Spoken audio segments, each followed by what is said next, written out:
He was used to finding stowaways on his private jet, usually corporate spies or desperate fortune hunters.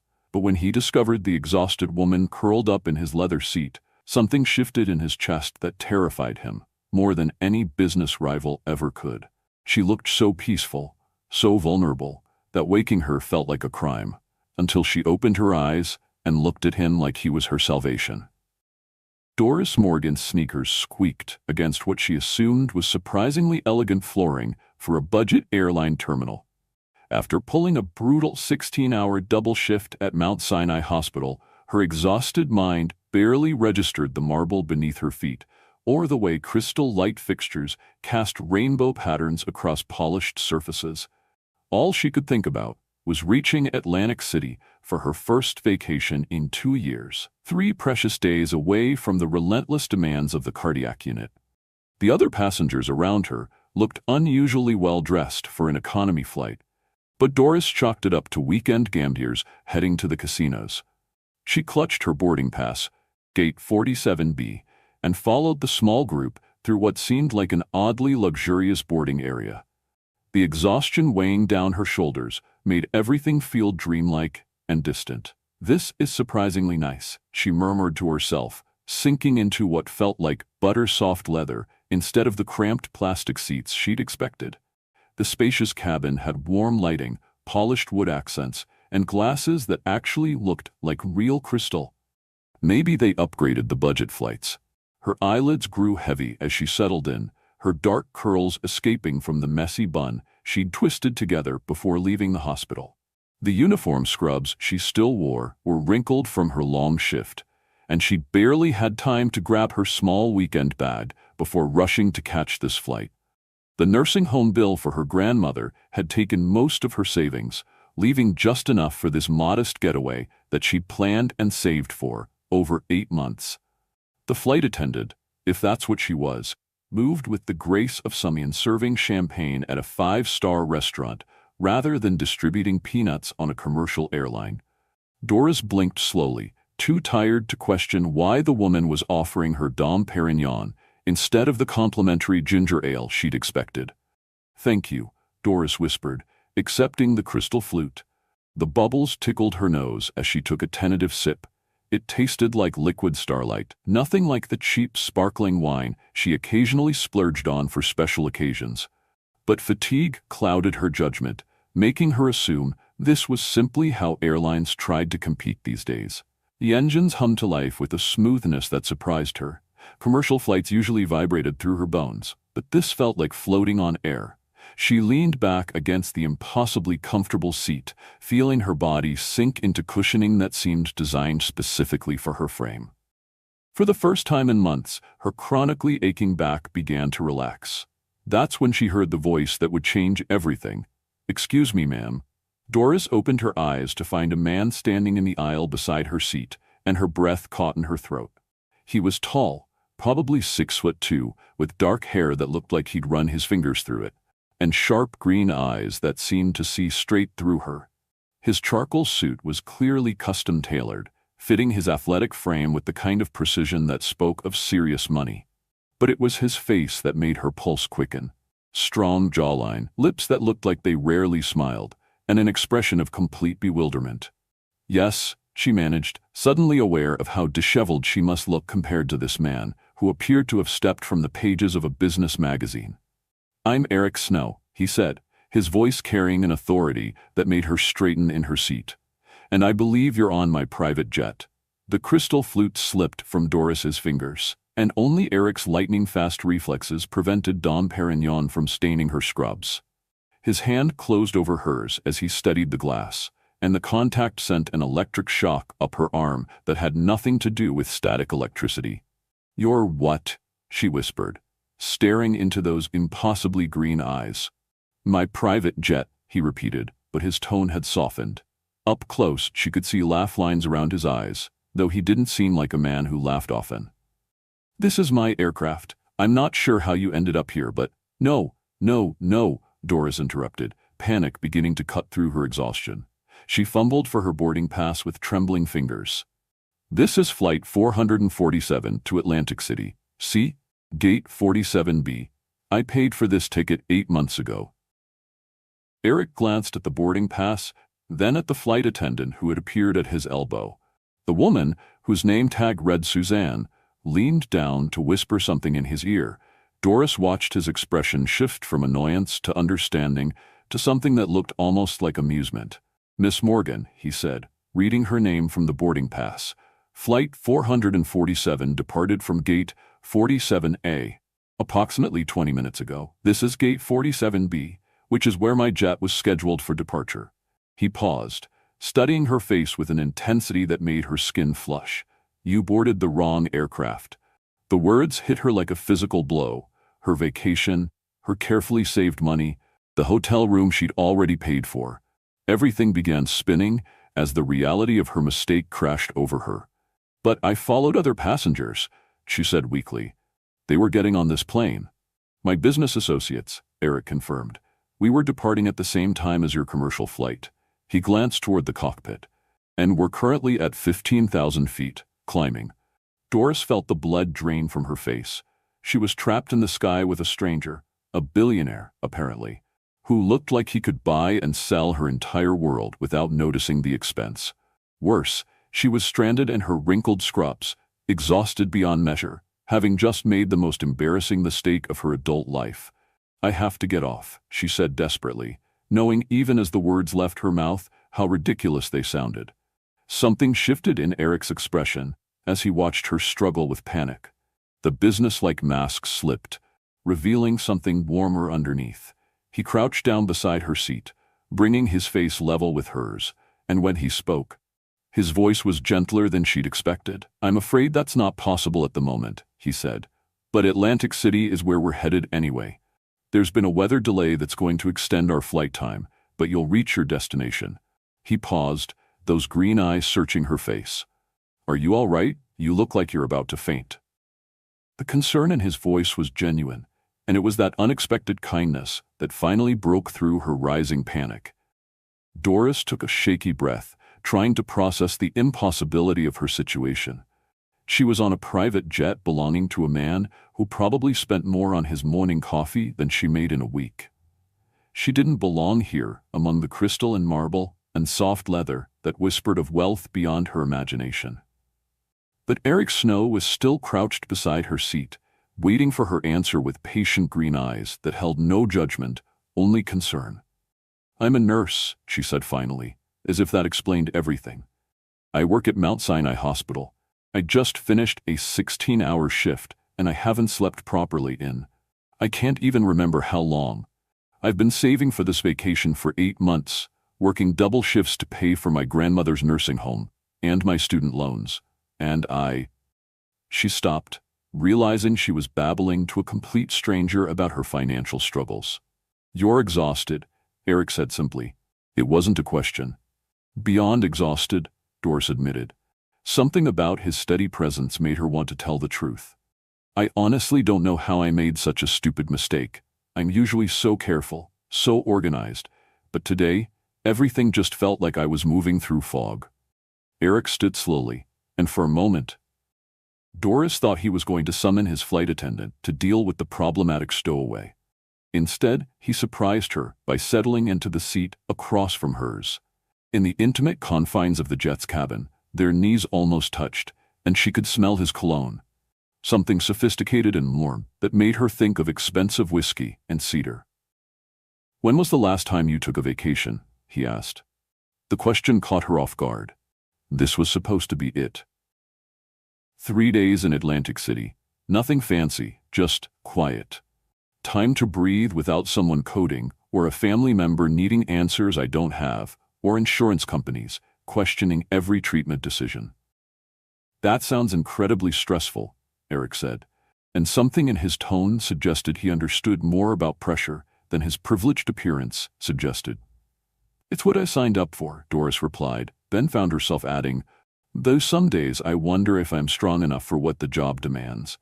Especially since my grandmother had her stroke last year. She raised me after my parents died, and now she needs round-the-clock care that costs." She trailed off again. "I'm sorry. You don't need to hear about my problems." "Actually," Eric said, leaning forward slightly, It's refreshing to hear someone talk about real problems instead of quarterly projections and market fluctuations. Something in his voice made her look at him more carefully. Beneath the expensive suit and commanding presence, she detected a weariness that matched her own. Different in origin, perhaps, but equally bone-deep. "What do you do?" she asked. "Besides own private jets, I mean." "I design and manufacture aviation technology," Eric replied. "Safety systems primarily, making aircraft as secure as possible."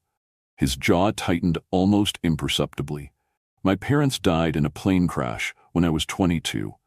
I've spent the last 16 years trying to prevent other families from experiencing that loss." The raw honesty in his admission made Doris's chest tighten with unexpected sympathy. "I'm so sorry," she said softly. "That's why you do this work." "Among other reasons," Eric confirmed. He studied her face with those penetrating green eyes. "You understand loss." "Car accident when I was 15, Doris said simply. "My grandmother became my whole world after that. She worked 3 jobs to put me through nursing school, never once complained about the sacrifice. Now it's my turn to take care of her." They sat in silence for a moment, the hum of the jet engines the only sound between them. Doris realized that this was the most honest conversation she'd had with anyone in months. Her coworkers were too busy to talk about anything beyond patient care, and she hadn't had time for friends or dating since her grandmother's stroke. But here, trapped at 30,000 feet with a billionaire stranger, she felt more seen than she had in years. "The weather system we're flying around is quite severe," Eric said eventually. "We'll be in the air for approximately 2.5 hours instead of the usual 90 minutes. I hope that doesn't disrupt your plans." "I don't exactly have a choice, do I?" Doris said, surprised to find herself almost smiling. The absurdity of her situation was beginning to sink in. "Though, I have to ask, do you normally let stowaways finish the flight, or am I special?" Eric's lips twitched in what might have been the beginning of a smile. "You're the first stowaway I've encountered, so I'm making up the protocol as I go." He paused. "Though I suspect you're exactly the opposite of a stowaway. You paid for your ticket, you went to the correct gate number, you followed the other passengers. The mistake was understandable." "You're being very kind about this," Doris said. "Most people would be furious about a stranger crashing their private flight." "Most people," Eric replied, "don't interest me as much as you do." The words hung in the air between them, loaded with a meaning that made Doris's pulse quicken. She looked into his green eyes and saw something she hadn't expected, genuine fascination, as if she were a puzzle he wanted to solve. Before she could respond, turbulence hit the aircraft with sudden violence. The jet bucked and rolled, sending Doris's heart into her throat. Her exhausted nervous system, already strained from the shock of her mistake, couldn't handle the additional stress. She gripped the armrests of her seat as the aircraft pitched again, and Eric instinctively reached across the narrow aisle to steady her. His hand covered hers on the armrest, warm and solid and reassuring. The contact sent awareness shooting through her tired body, waking something that had been dormant for far too long. She looked up to find Eric watching her with an intensity that made her breath catch.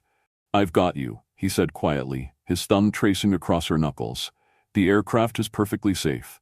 This is just rough weather." But it wasn't the turbulence that was making her feel unsteady anymore. It was the way this stranger, this wealthy, powerful man, who should have been completely out of her league, was looking at her like she mattered, like she was worth protecting. The jet hit another pocket of rough air, and Doris felt her exhausted composure finally crack. The stress of her mistake, combined with bone-deep fatigue and the overwhelming presence of the man beside her, threatened to reduce her to tears.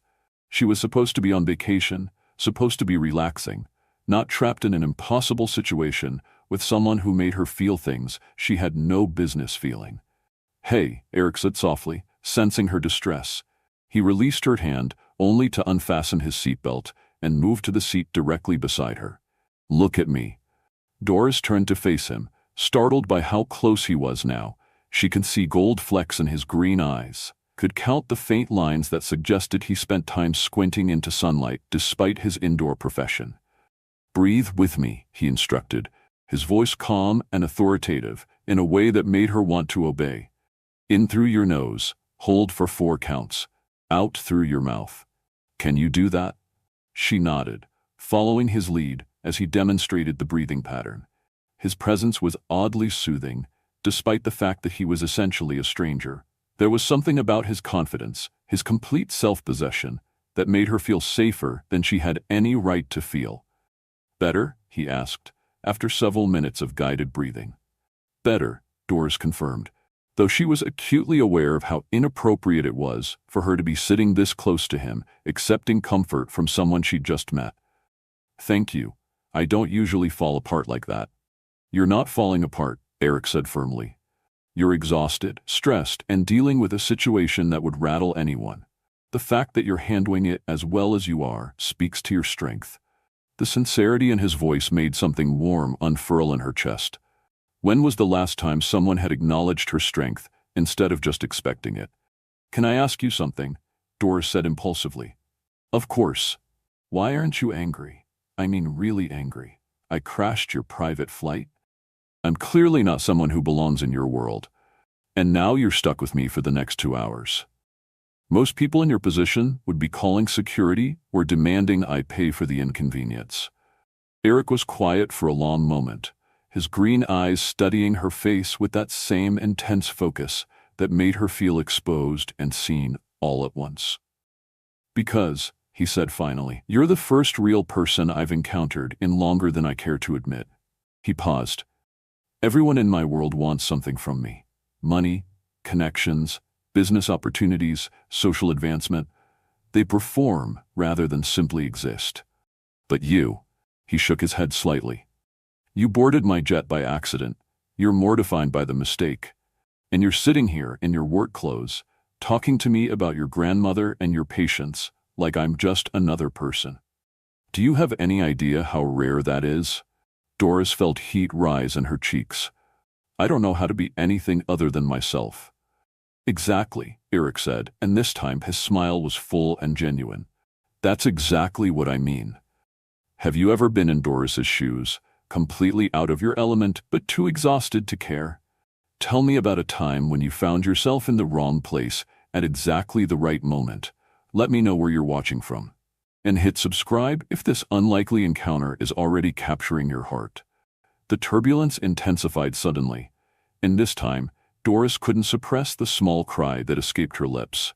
The combination of stress, exhaustion, and the continuing rough air was wreaking havoc on her already strained system. She felt nausea rising in her throat and pressed a hand to her mouth, fighting against the humiliating possibility of being sick in front of this man.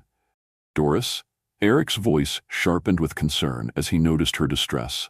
What's wrong? She couldn't answer, too focused on battling the wave of sickness that threatened to overwhelm her. The jet pitched again, and her fragile control finally shattered. Doris bolted from her seat, desperately searching for a bathroom as her stomach rebelled against the combination of stress, exhaustion, and turbulence.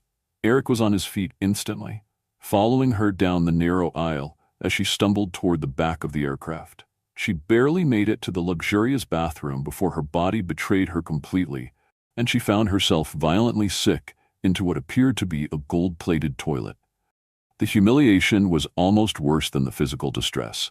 Here she was, a trained medical professional who dealt with bodily functions every day without flinching, reduced to this mortifying display in front of a man who probably thought she was the most unprofessional stowaway in aviation history.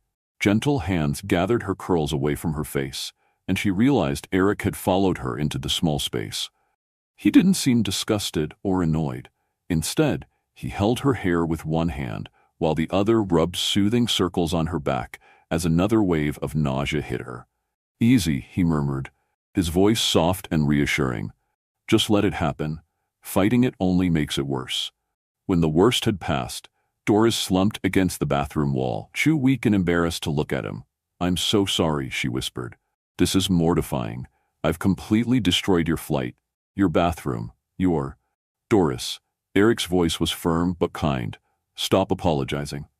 She finally raised her eyes to meet his, expecting to see disgust or impatience. Instead, she found only concern, and something that looked remarkably like tenderness. You're clearly unwell, he continued. Stress and exhaustion, can manifest physically, especially when combined with turbulence. There's nothing to be embarrassed about. Before she could protest, Eric had lifted her into his arms, as if she weighed nothing. The sensation of being carried was so foreign, so unexpectedly wonderful, that for a moment she forgot to be embarrassed. When was the last time someone had taken care of her instead of the other way around? "Where are you taking me?" she asked weakly, her head resting against his shoulder, despite her better judgment. "Somewhere you can rest properly," Eric replied, carrying her toward the front of the aircraft. The jet's bedroom was unlike anything Doris had ever seen. The king-sized bed was covered in Egyptian cotton sheets that probably cost more than her monthly salary. And the room had its own bathroom, complete with a shower that somehow managed to be both compact and luxurious. Soft lighting cast everything in a warm, golden glow that made the space feel intimate rather than ostentatious. Eric set her down gently on the edge of the bed, then disappeared into the bathroom. She heard water running, and when he returned, he carried a warm, damp cloth and what appeared to be a crystal glass filled with pale liquid. "Ginger tea," he explained, offering her the glass. "Suzanne keeps it on hand for motion sickness. And this," he held up the cloth, "is for your face." Doris wanted to protest that she could take care of herself, but the gentle way Eric wiped her face with the warm cloth made her forget her objections. His touch was careful, almost reverent, as if she were something precious, rather than a disheveled nurse who had just been sick in his bathroom. "Better?" he asked softly. She nodded, taking a tentative sip of the tea. It was perfect, not too sweet, with just enough ginger to settle her stomach without being overwhelming. "Cardiac unit," Doris said, settling back against the pillows he'd arranged behind her. The bed was absurdly comfortable, and she felt her exhausted muscles beginning to relax for the first time in weeks. Heart attacks, post-surgical care, cardiac catheterizations. It's intense, but... She paused, searching for the right words. There's something incredible about helping someone through the scariest moment of their life, about being the calm voice in the chaos when their heart is literally failing them. "That takes extraordinary strength," Eric observed. "Some days I don't feel very strong," Doris admitted. "Especially lately. My grandmother's stroke changed everything. She's in a facility now, and the costs are..." She shook her head. "I love what I do, but the financial pressure makes everything harder. I work doubles whenever they're available. Pick up weekend shifts, cover holidays. This vacation was supposed to be my first real break in over a year." Eric was quiet for a moment, and when he spoke, his voice carried a weight she hadn't heard before. "I understand the pressure of feeling responsible for someone else's well-being. After my parents died, I became obsessed with preventing similar tragedies. I've spent years building safety systems, designing protocols, creating redundancies, all to avoid facing the helplessness I felt when I lost them." "How old were you?" Doris asked gently. 22, fresh out of college, thought I had the world figured out." Eric's jaw tightened. "They were flying to my graduation ceremony when their aircraft went down. Mechanical failure that could have been prevented with better safety protocols. And that's why you do what you do now." "Everything I've built has been about control," Eric confirmed. "Creating systems so sophisticated that failure becomes virtually impossible." But lately, he trailed off, studying her face with that intense focus that made her feel exposed and protected all at once. "Lately?" Doris prompted. "Lately, I've wondered if I've become so focused on preventing loss that I've forgotten how to actually live." He leaned back at his chair, never breaking eye contact. "Until today, until the exhausted nurse stumbled onto my jet and reminded me what real conversation feels like." The honesty in his voice made something flutter in Doris's chest. This wasn't the casual charm of a wealthy man used to getting what he wanted. This felt genuine, vulnerable in a way that suggested Eric Snow rarely let his guard down. "I'm not usually this honest with strangers," she found herself saying. "Neither am I," Eric replied. "But something about this situation, about you, makes pretense feel impossible." They looked at each other in silence. And Doris felt the air between them shift into something charged and dangerous. She was acutely aware of being alone with him in his bedroom, of the way his eyes seemed to see straight through her defenses, of how her body was responding to his proximity despite her exhaustion. "The tea is helping," she said, needing to break the tension before it overwhelmed her. "Good, you should rest while you can. We still have about 90 minutes before we land." "I don't want to impose on your space," Doris protested, even as her eyelids grew heavy. "You're not imposing," Eric said firmly. "You're exactly where you need to be." Something in his tone made her look at him more carefully. There was an intensity in his expression that made her pulse quicken, a heat in his green eyes that had nothing to do with sympathy for a sick passenger. "Eric," she began, not sure what she wanted to say. "Rest, Doris," he said softly.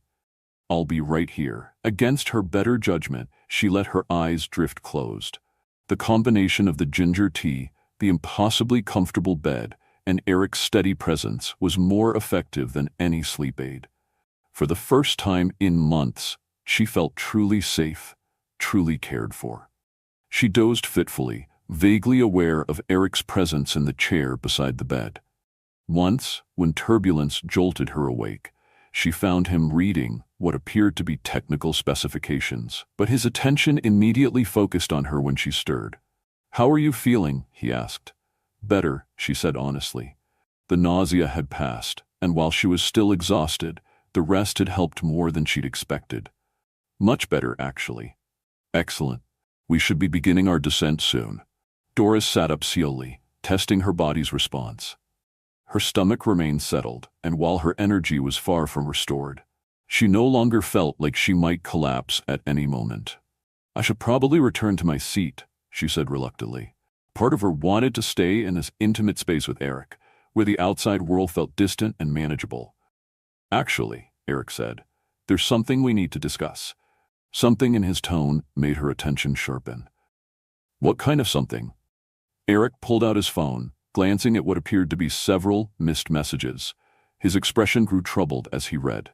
"The weather system that delayed our flight has caused significant disruptions at the Atlantic City airport," he said carefully. "Multiple cancellations, delays, ground stops.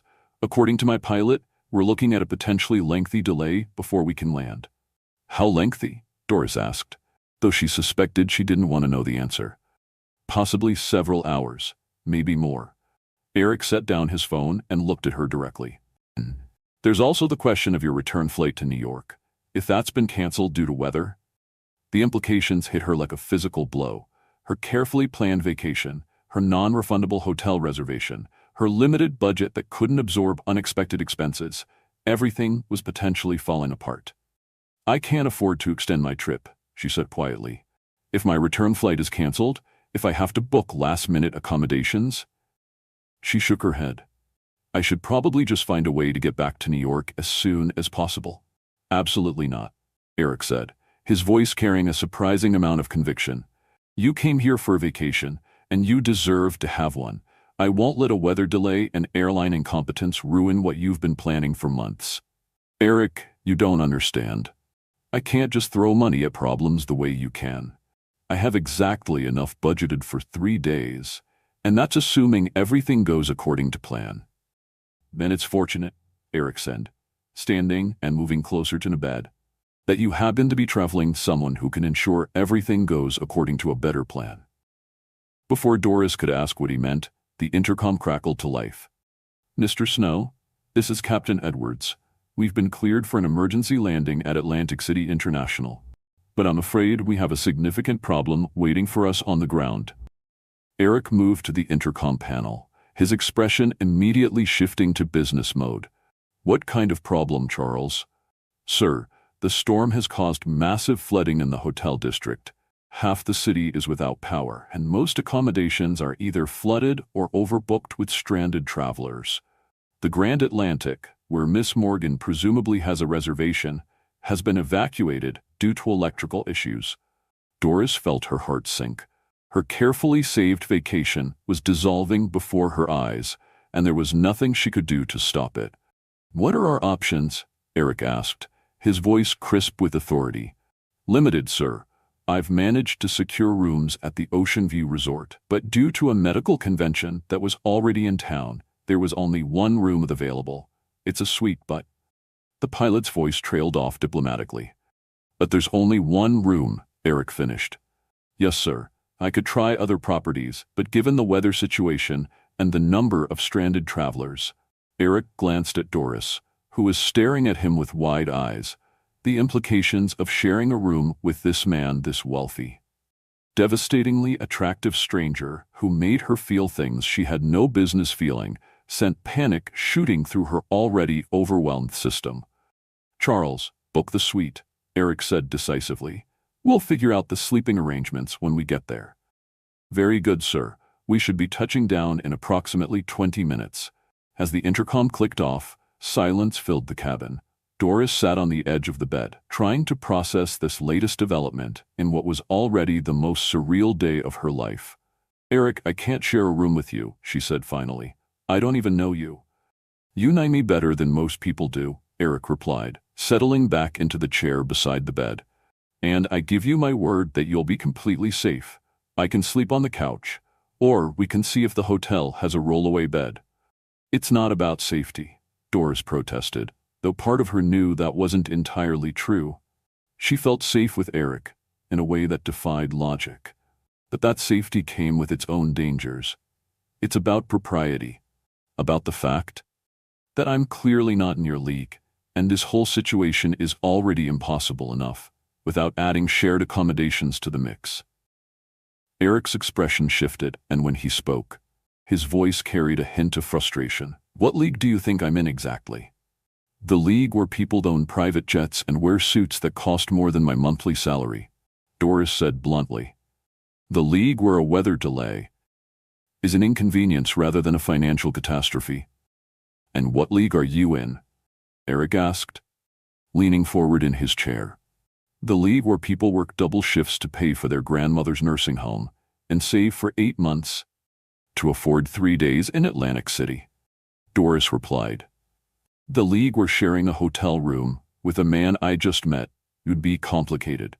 Complicated how? The question hung in the air between them, loaded with implications that made Doris's cheeks flush with heat. Because the truth was, she was attracted to Eric Snow in a way that terrified her. Everything about him, his confidence, his unexpected kindness, the way he looked at her like she mattered, awakened something in her that had been dormant for far too long. "You know how," she said quietly. Eric stood slowly, moving to the small window beside the bed. Outside, storm clouds churned in shades of gray and black, and rain streaked across the glass in diagonal lines, driven by fierce winds. "I haven't felt attracted to anyone in over 2 years," he said without turning around. "I've convinced myself that work was enough, that building my company and perfecting safety protocols could fill the space where a personal life should be." He finally looked at her, and the intensity in his green eyes made her breath catch. "But sitting here with you, taking care of you when you were sick, listening to you talk about your patients and your grandmother, I feel more alive than I have since my parents died." The honesty in his admission made something flutter wildly in Doris's chest. This wasn't the practiced charm of a man accustomed to seducing women. This felt raw, genuine, vulnerable. "Eric," she began, not sure what she wanted to say. "I'm not asking for anything from you," he continued, moving back toward the bed. "I'm simply stating a fact. This connection between us, whatever it is real, and rare, and worth exploring, even if the circumstances are unconventional." Before Doris could respond, the jet began its descent, and she felt her ears pop with the change in pressure. The moment for confession was interrupted by the practical reality of their arrival, but the charge in the air between them remained. 20 minutes later, they were on the ground in Atlantic City, watching through the jet's windows as rain pounded the tarmac with tropical intensity. Eric had insisted she keep the suite reservation to herself, explaining that his business would cover any accommodation costs, and Doris was too exhausted to argue further. The ride to the Ocean View Resort was accomplished in Eric's waiting car. Apparently, even his ground transportation was luxurious, and Doris found herself pressed against him in the back seat as the driver navigated flooded streets. Every bump and turn brought her into contact with his solid frame, and she was acutely aware of his warmth, his scent, the way his presence seemed to fill the entire vehicle. "I should warn you," Eric said as they pulled up to the resort. "I'm not used to sharing space with anyone." "Neither am I," Doris admitted. "I've been alone since my grandmother went into the nursing home. Before that, I was too busy taking care of her to think about other arrangements." "When was your last relationship?" Eric asked, helping her from the car as his driver held an umbrella over them. The question was personal, intimate, but somehow it didn't feel inappropriate coming from him. 2 years ago, he decided he wanted someone who could focus on him instead of constantly worrying about family obligations and work stress. "His loss," Eric said simply, and the conviction in his voice made her look at him sharply. "What about you?" "Longer than that. I seem to attract women who are more interested in my bank account than my personality." His hand found the small of her back as he guided her toward the hotel entrance. Present company accepted, obviously. The lobby of the Ocean View Resort was chaos. Stranded travelers clustered around the front desk, many looking frustrated and exhausted. The storm had clearly displaced more people than the hotel could accommodate, and the staff appeared overwhelmed by the number of guests seeking assistance. But when Eric approached the front desk, everything changed. The desk clerk's eyes widened with recognition, and suddenly they were being escorted to a private elevator by the hotel manager himself. "Mr. Snow, we're so honored to have you with us," the manager gushed. "The presidential suite has been prepared exactly to your specifications, and we've included champagne service and access to our private beach, though, of course, the weather—" "That won't be necessary," Eric said smoothly. "We simply need a comfortable place to wait out the storm." The presidential suite was not what Doris had expected. While clearly luxurious, it felt more like an elegant apartment than a hotel room. Floor-to-ceiling windows offered stunning views of the storm-tossed ocean, and the space was divided into distinct areas: a living room with a massive couch, a dining area, and through an open doorway, what appeared to be a bedroom with a king-sized bed. "There's only one bed," Doris observed, her voice carefully neutral. "There's also a couch that's probably more comfortable than most hotel beds," Eric replied.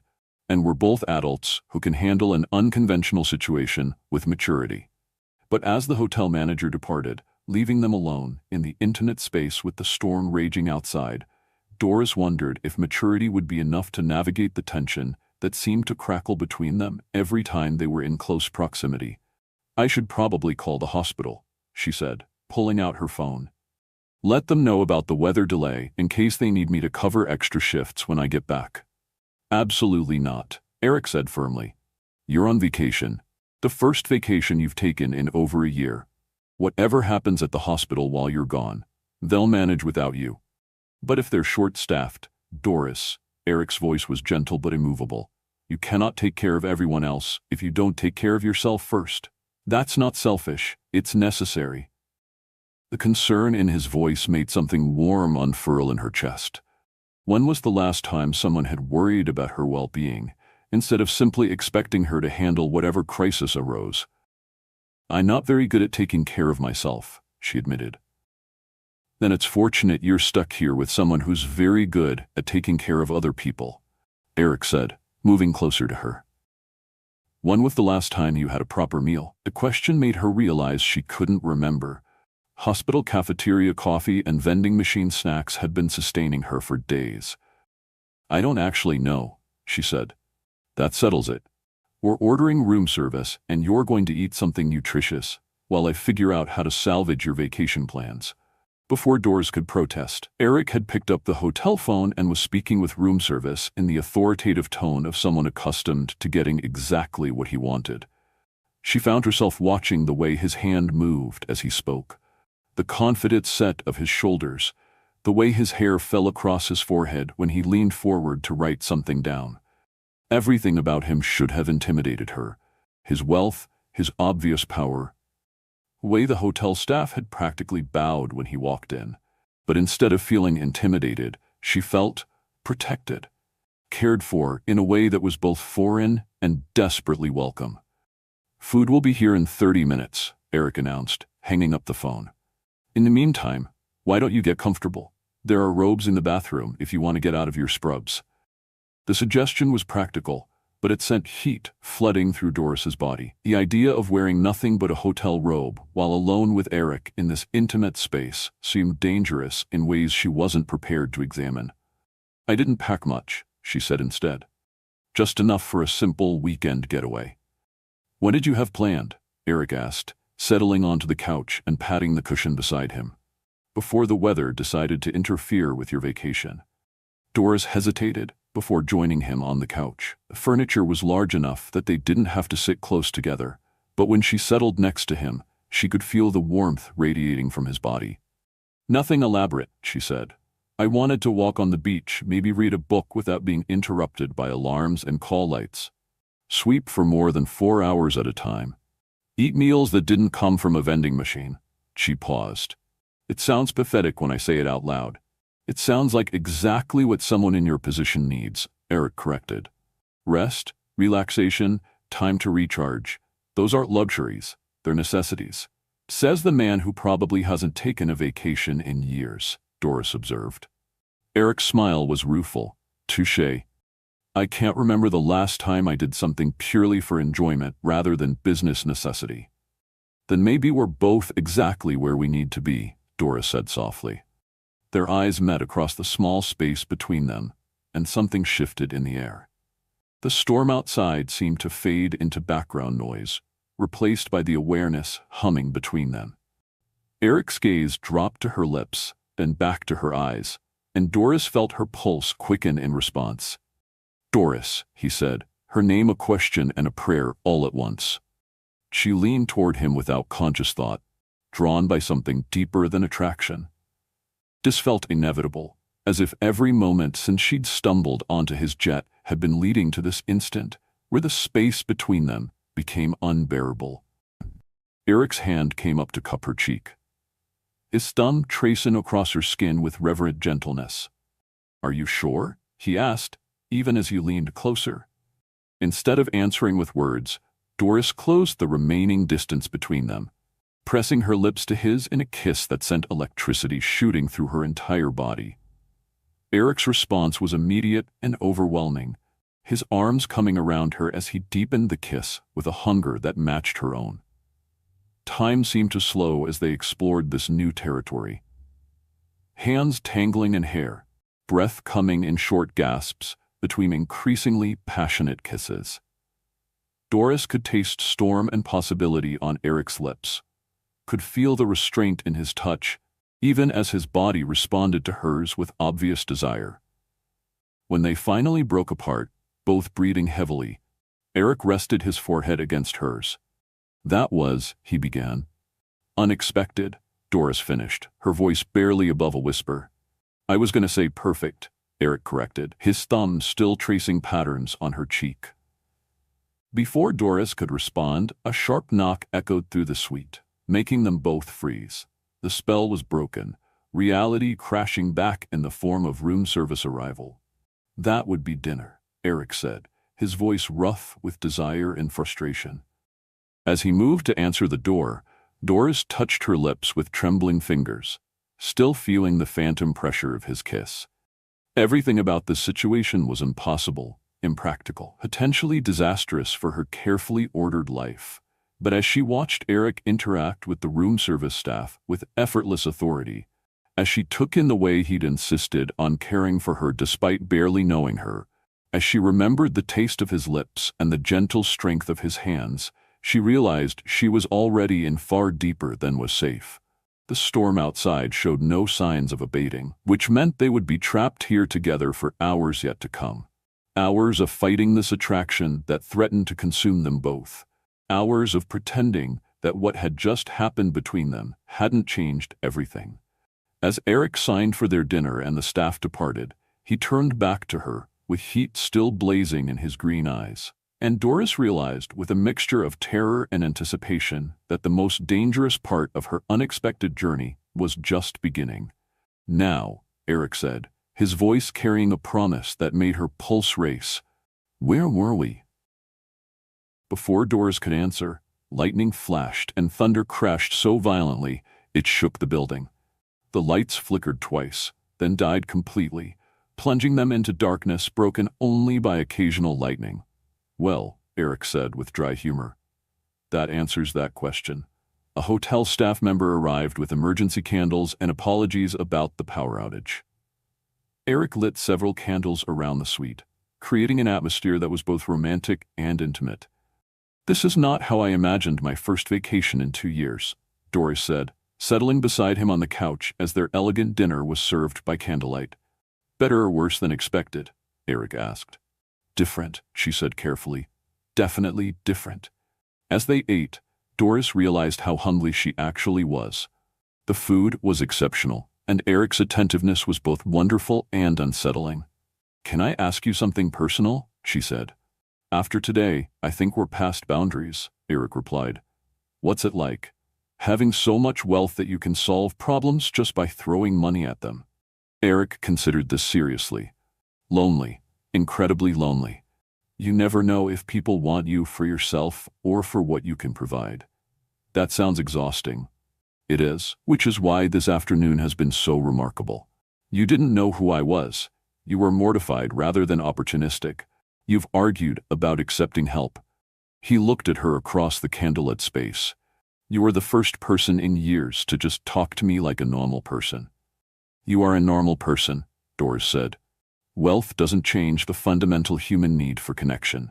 Their eyes met, and she felt that electric awareness from earlier. In the intimate candlelight, with the storm outside, the tension between them felt even more charged. "I know this is complicated," Eric said, moving closer. "We barely know each other, we come from different worlds, and after tonight, we'll probably never see each other again." The words hurt, even though they were true. "But," he continued, his hand finding hers, "for tonight, none of that matters. Tonight, it's just us." "What is this between us?" Doris asked softly. "I don't know. I've never felt anything like it.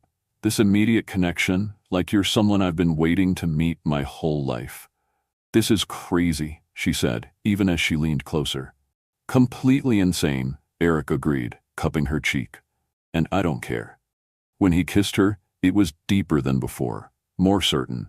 His hands tangled in her hair, and she felt herself melting into him, barriers dissolving under the pressure of his lips. "I should probably sleep on the couch," he said breathlessly when they broke apart.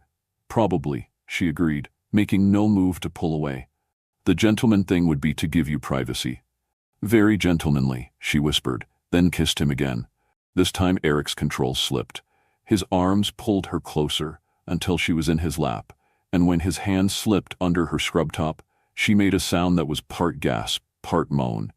He breathed against her lips. "Yes," she whispered.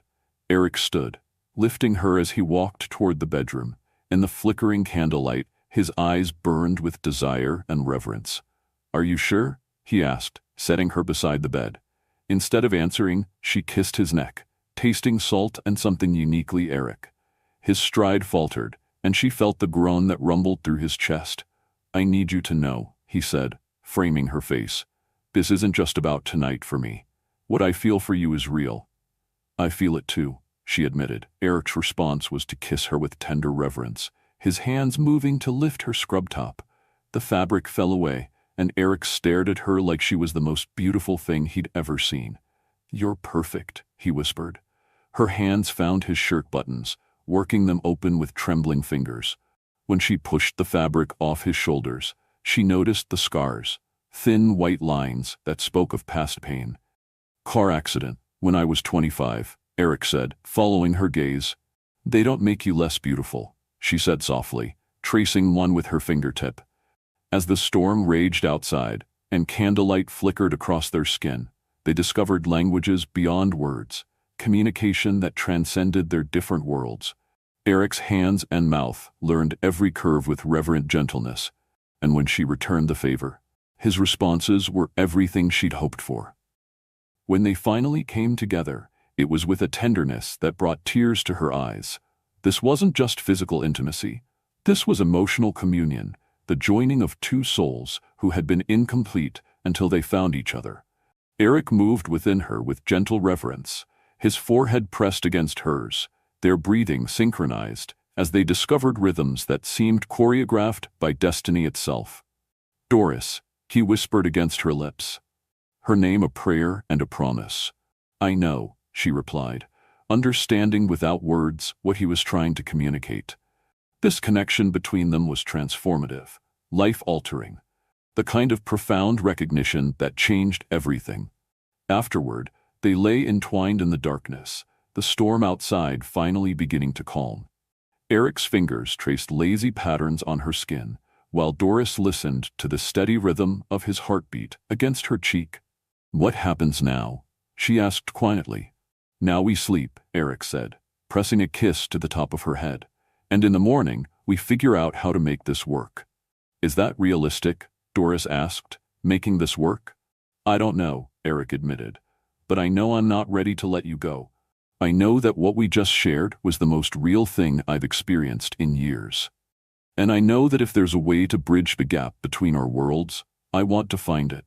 The conviction in his voice made something warm and hopeful bloom in Doris's chest. Maybe this wasn't just a storm-induced fantasy. Maybe what they had found together was strong enough to survive in the harsh light of reality. She was drifting toward sleep, feeling safer and more content than she had in months, when Eric's phone began buzzing insistently on the nightstand. He ignored it initially, but when it continued, he reluctantly reached for it. "Sorry," he murmured, glancing at the screen.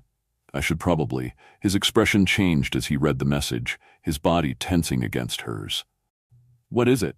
Doris asked, suddenly alert. Eric sat up, his face grave in the dim light from the phone screen.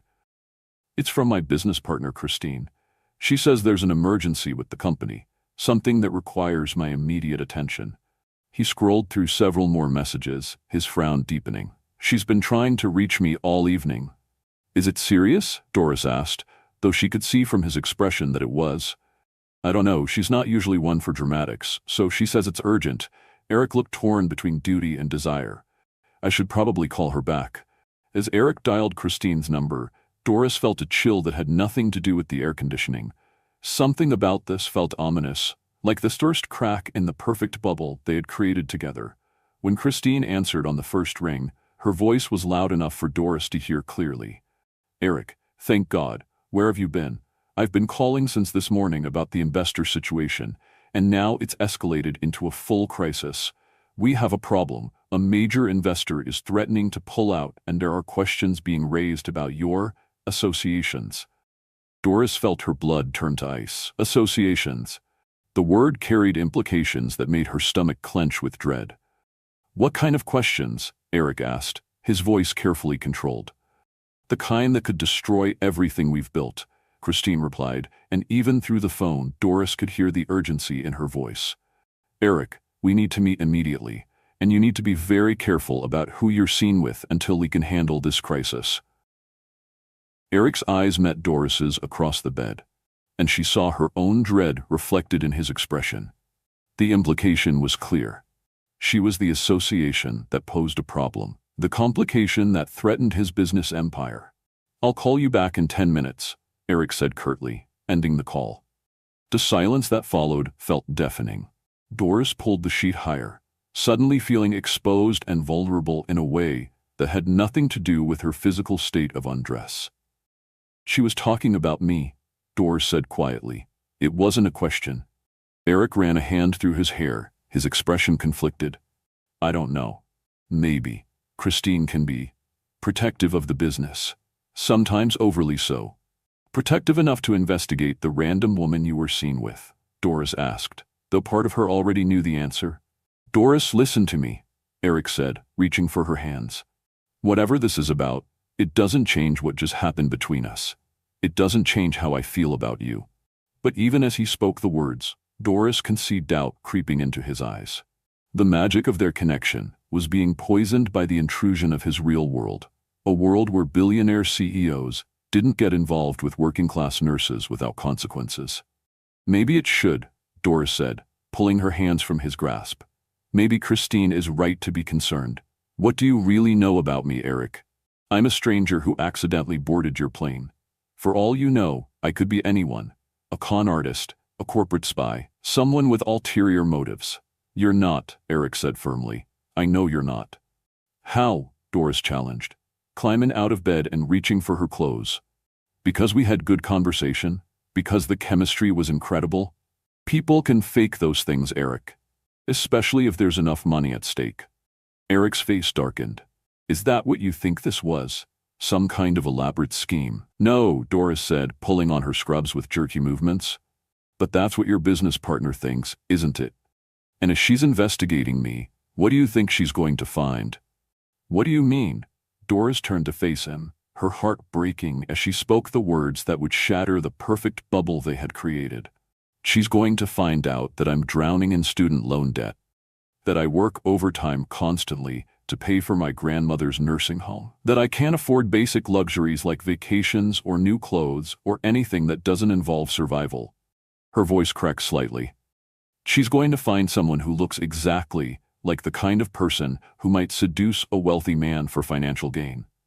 The truth of her words hung in the air between them, like a weapon. Eric opened his mouth to protest, but Doris continued before he could speak. And even if you believe I'm not that person, even if you trust me completely, will your investors, your board of directors, your business partners? She shook her head sadly. I watched how people stared at us in the lobby earlier. I saw the judgment, the speculation. Imagine that multiplied by media attention and corporate scrutiny. Eric stood slowly, pulling on his boxers and pants, his movements tense with frustration. So what are you saying? That we give up before we even try? That we let other people's opinions dictate our choices? I'm saying we be realistic, Doris replied, though every word felt like a knife in her chest. You have a company to protect, employees who depend on you, responsibilities that extend far beyond what you might feel for one random nurse you met on a plane. Don't, Eric said sharply. Don't minimize what happened between us. Don't pretend it was casual or meaningless. It wasn't meaningless, Doris said softly. It was the most meaningful thing that's happened to me in years, which is exactly why I can't be the reason your life falls apart. Eric's phone buzzed again with another message from Christine. He glanced at it, and his expression grew even more troubled. What does it say? Doris asked, though she wasn't sure she wanted to know. She sent a car, Eric said quietly. It's waiting downstairs. She wants me to meet her at the office immediately, storm or no storm. The reality of the situation crashed over them both. Eric's world was calling him back, demanding his attention, requiring him to choose between his responsibilities and whatever this was between them. You should go, Doris said, though the words felt like they were being torn from her throat. I don't want to leave you, Eric said desperately. Not like this. Not when we're finally. He stopped, running both hands through his hair. This is exactly what I was afraid of. This is why I've avoided relationships for years, because my life is too complicated, too public, too full of people who want to control every aspect of my existence. Then maybe this is a sign, Doris said, forcing herself to sound calmer than she felt. Maybe the universe is telling us that some connections, no matter how powerful they feel, aren't meant to survive in the real world. Eric's expression shifted to something that looked like panic. No, I refuse to accept that. What we shared tonight, that doesn't just disappear because of business complications, doesn't it? Doris asked. How many relationships have you seen destroyed by the pressures of wealth and public scrutiny? How many times have you watched people choose financial security over personal happiness? That's different, is it? Doris interrupted. You said yourself that you can never be sure if people want you for yourself or for what you can provide. Well, now the situation is reversed. How long before you start wondering if I'm staying with you because I genuinely care or because I enjoy the lifestyle upgrade? The question hit its mark. Eric's face went pale, and Doris could see her worst fears reflected in his eyes. The seed of doubt that Christine's call had planted was already taking root. I would never think that, Eric said, but his voice lacked the conviction it had carried earlier. You would, Doris said sadly. Maybe not today or tomorrow, but eventually. When the first article appears questioning our relationship, when the first investor expresses concerns, when the first board member suggests I'm a liability, you'll start to wonder. And I'll know you're wondering, and it will poison everything beautiful we found together. Eric's phone rang again, Christine's name flashing on the screen. This time Eric answered immediately. Christine, I told you I'd call you back. Eric, the car is waiting and this situation is deteriorating by the hour.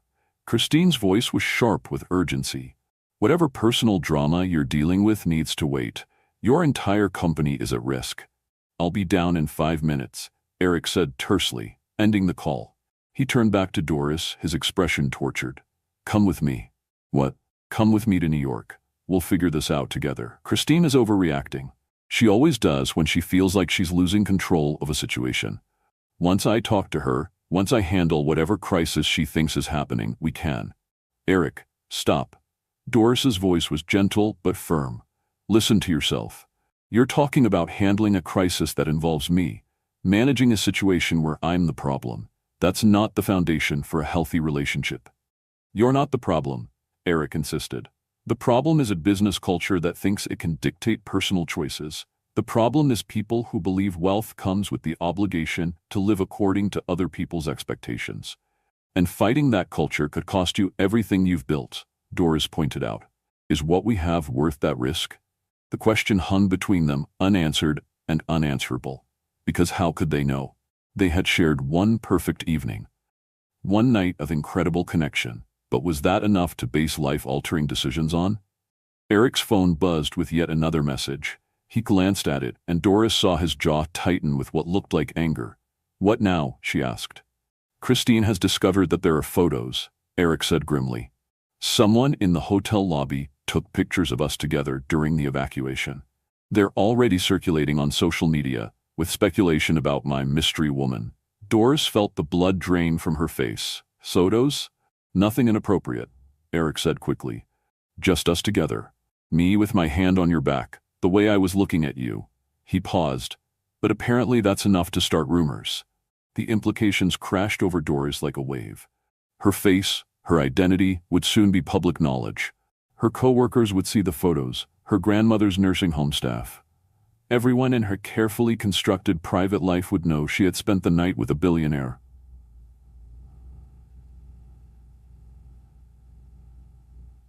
I have to go, she said suddenly, grabbing her small bag. I need to get back to New York before this gets worse. Doris, wait. No, Eric, this proves my point perfectly. We can't even be seen together without creating a scandal. What kind of relationship could we possibly have under those circumstances? Eric caught her arm as she headed for the door. So that's it? We just give up? We let fear and other people's opinions destroy something that could be extraordinary? Doris looked into his eyes, memorizing the green depths that had captivated her from the first moment she saw him. Sometimes the most loving thing you can do is walk away before you cause more damage. I don't accept that, Eric said fiercely. I won't accept that. You don't have a choice, Doris said softly. Your car is waiting. Your business partner is demanding your attention.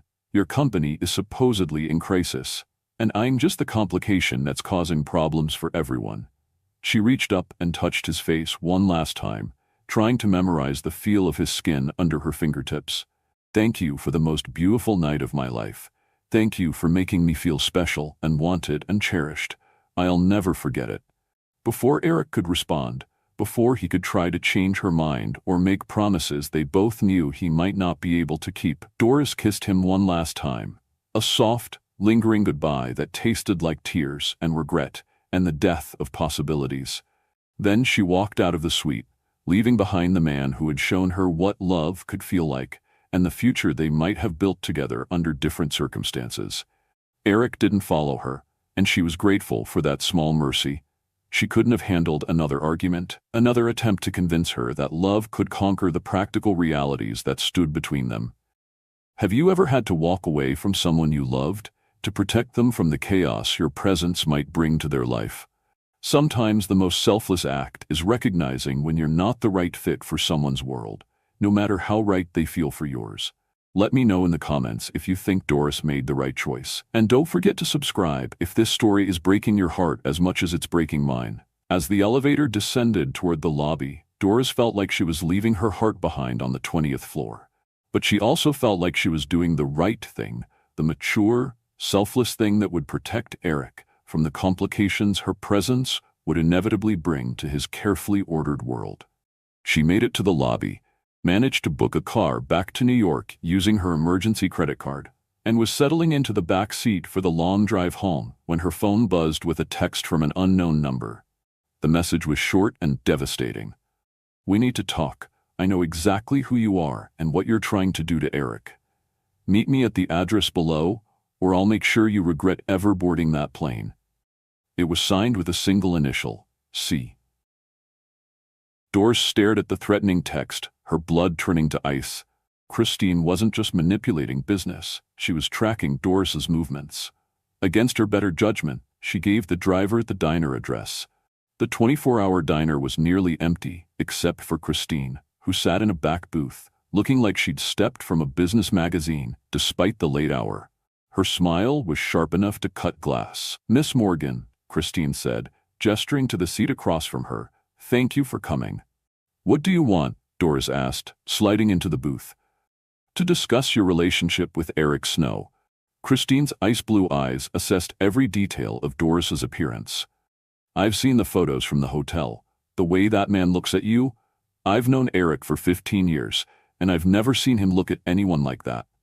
"What does that matter to you?" "Eric is not just my business partner," Christine said, her voice taking on a possessive edge. "We built Snow Aviation together from nothing, and I won't let some opportunistic stranger destroy everything we've worked for." "Opportunistic? You think I planned this?" "I think you're smart enough to recognize an opportunity," Christine replied smoothly. "Tell me, what are your student loan balances? How much do you owe on your grandmother's medical care?" Doris felt heat rise in her cheeks. "You investigated me." "Of course. It's my job to protect Eric from threats." Christine's smile turned predatory. "You're exactly the type who could make Eric do something catastrophically stupid. Beautiful, struggling financially, working in healthcare. It appeals to his savior complex. You make it sound like he's incapable of genuine feeling. His feelings are genuine. That's what makes this dangerous. Eric doesn't do anything halfway." Christine leaned forward. "I want you to disappear, completely and permanently." She slid a folded paper across the table. Doris opened it to find a bank draft that made her vision blur. $500,000. "All you have to do is sign a non-disclosure agreement and never contact Eric again." "Why?" Doris whispered, staring at the life-changing sum. "Because I've been in love with him for 15 years, and I'm not going to let some random nurse take him away from me." "This isn't my first time protecting Eric from the wrong woman," Christine said quietly. "There have been others who thought they could use him. They all learned otherwise." The honest admission hung between them. This wasn't just about business. This was obsession. "Does Eric know about your feelings?" "Eric knows I've always been there for him. What he doesn't understand is that some people will say anything to get close to wealth." "Including you?" Christine's eyes flashed with anger. "I've earned my place in Eric's life. I've sacrificed everything for him. What have you done except accidentally board the right plane? I'm sorry you love him and he doesn't see it. But destroying what he has with me won't make him love you. Maybe not, but it will remove the distraction." Christine's mask slipped, revealing raw pain. "I need time to think." "You have until tomorrow evening. Eric is flying back to deal with the crisis I've manufactured. By then, you'll have made your choice." "You manufactured the crisis?" "A few well-placed calls, some strategically leaked information. I needed to separate you long enough for this conversation." The manipulation was breathtaking. Christine had orchestrated everything. "Choose wisely," Christine warned as Doris stood to leave. "This offer won't come again." Hours later, back in her apartment, Doris stared at the bank draft when her phone rang. Eric's name flashed on the screen. "Doris? Thank God. I've been calling for hours. Are you all right?" "I'm fine, just tired." "Can I see you?" The business crisis was nothing. Christine was overreacting. "We can focus on making this work." The irony was devastating. "Eric, I think we should take time to think about this. Everything happened so fast." "Time to think?" His voice sharpened. "Doris, what's wrong?" "I'm just being realistic. We barely know each other. We come from different worlds. If this is about the photos, we can handle that together. Can we?" Or would I just be another problem requiring your wealth to solve? Don't minimize what we have, Eric said desperately. Before she could respond, her apartment buzzer rang. She walked to the intercom, frowning at who would visit at 7 a.m. Miss Morgan? This is Detective Rivera with the NYPD. We need to speak with you about Eric Snow. There's been an incident. Doris felt the phone slip from her fingers as Eric's voice called her name through the speaker. Eric, she said, scrambling to pick up the phone. Are you there? I'm here. Doris, what's wrong? Who was that? Police. They said there's been an incident involving you. That's impossible. I'm fine. I'm in my office. The detectives buzzed up, and when Doris opened her door, two grim-faced officers showed their badges. When was the last time you saw Mr. Snow? Detective Rivera asked. Last night. What's this about? There's been an accusation of sexual assault. Detective Harris said carefully. We understand you spent last night with him. The world tilted sideways. That's impossible. Eric was with me all night. After detailed questioning at the police station, where Doris provided Eric's complete alibi, Detective Harris's phone buzzed. The complainant just recanted her statement, she announced. Says she made a mistake about her attacker's identity. Relief flooded through Doris, but something felt wrong about the timing. When Eric called afterward, his voice was tight with controlled fury. Someone is manipulating us. First the manufactured crisis, now a false accusation that conveniently disappeared when you provided an alibi. Before Doris could respond, her phone buzzed with a text from Christine. I trust you've reconsidered my offer. Unfortunate about that false accusation. Imagine if you hadn't been there to provide an alibi. The money is still available. Eric, we need to meet, Doris said, making her decision. There's something you need to know about Christine. They arranged to meet at the hospital chapel, but as Doris walked there, a black sedan pulled up beside her. Get in, Christine said, her voice deadly calm. We're going to have a final conversation before you make the biggest mistake of your life. Doris looked at the busy street around them, calculating her options. Christine's driver sat behind the wheel, and there was something in the woman's eyes that suggested refusing wasn't really an option. I'd rather walk, Doris said, taking another step backward. I don't think you understand the situation, Christine replied, her perfect smile never wavering. The false accusation against Eric was just a demonstration of what I can do when I'm being gentle. If you force me to escalate, the next accusation might stick, regardless of alibis. The threat was clear and terrifying. Christine had already shown she was willing to destroy Eric's reputation with false claims. What else might she do if Doris continued to resist? Against her better judgment, Doris got into the sedan. The interior was luxurious and intimidating, all black leather and tinted windows that made her feel trapped. Christine pressed a button that raised the partition between them and the driver, creating a private space that felt more like a confessional booth than a car. You're going to meet Eric at the hospital, Christine said without preamble. You're going to tell him that you've thought about your situation and realized that pursuing a relationship would be unfair to both of you. You're going to take my check, disappear from his life, and never contact him again. And if I refuse? Christine's smile turned predatory. Then Eric's problems are just beginning. Sexual assault was only the opening act. I can arrange financial audits that will tie up his assets for years. I can convince key investors that his judgment is compromised. I can leak information about his company's proprietary technology to competitors. She paused, letting the implications sink in. Or I could arrange for something to happen to that grandmother you love so much. The blood drained from Doris's face. You wouldn't. Nursing homes are dangerous places, Christine said conversationally. So many ways for elderly residents to have accidents. Wrong medications, falls, equipment failures. She shrugged elegantly. It would be tragic, of course, but these things happen. Doris felt like she couldn't breathe. The woman sitting across from her was talking about murdering an innocent elderly woman with the same tone she might use to discuss the weather. You're insane, Doris whispered. I'm practical, Christine corrected. I've spent 15 years building a life with Eric. I've sacrificed everything for him. other relationships, career opportunities, personal happiness. I won't let some random nurse destroy everything I've worked for just because she happened to board the wrong plane. Eric doesn't love you, Doris said desperately. Threatening me won't change that. It won't make him see you differently. For the first time, Christine's composed mask slipped, revealing raw pain underneath. He could love me. He would love me if he wasn't distracted by people like you. We're perfect together.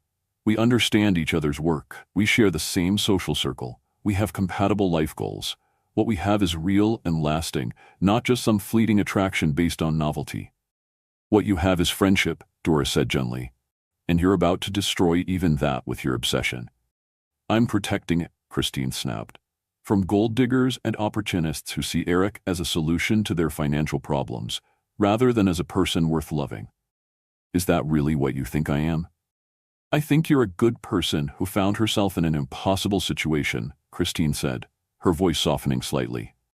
You're drowning in debt, watching your grandmother suffer because you can't afford better care, working yourself to exhaustion just to survive. Then along comes a billionaire who can solve all your problems with pocket change. The temptation must be overwhelming. The words hurt because they contained just enough truth to be devastating. Doris couldn't deny that Eric's wealth would solve her financial struggles, couldn't pretend she hadn't thought about how different her life could be with his resources behind her. But that's not why I care about him, she said quietly. Isn't it? Christine challenged. Can you honestly say that his money doesn't factor into your feelings? That you'd be just as interested if he were a middle-class engineer or a struggling teacher? The question hit like a physical blow because Doris couldn't answer it with complete certainty. Would she have felt the same connection to Eric if she'd met him in different circumstances? If he'd been just another passenger on a delayed flight instead of the owner of a private jet? I see the doubt in your eyes, Christine said triumphantly. You can't be sure, can you? You can't separate your feelings for the man from your gratitude for the lifestyle he could provide. Even if that were true, Doris said, fighting to keep her voice steady, it doesn't justify what you've done.